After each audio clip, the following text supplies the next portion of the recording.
Hasiera emango diogu, lehenengo punto, aurreko osoko akta bilkura, onartzea, aprobación si procede el acta de sesión anterior, pasaren egunean, uste dut astelean bidali ziren 7 akta, ez dakit irakurri duzuen onartzeko, edo usten dugu hurrengo osoko bilkurarako.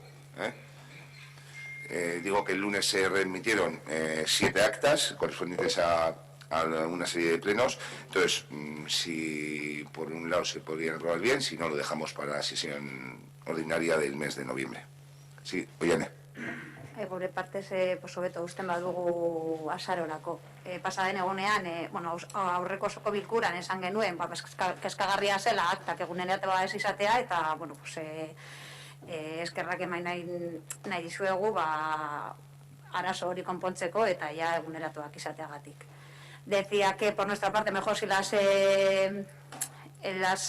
aprobamos en el pleno siguiente, y también que en el pleno anterior nos quejamos y nos dijimos que nos parecía grave pues que no estuvieran las actas actualizadas y que estuviésemos aprobando actas del año anterior. Pero bueno, el error está subsanado y pues queríamos daros las gracias. Eskerrik asko, Oiane. ¿Una cuestión? No. Vale, usten dugu, azaroko osoko bilkuran, orduan, horre ekarriko ditugu onartzeko balegokio, ¿vale? Las dejamos para el mes de noviembre, y bueno, para su aprobación si procede.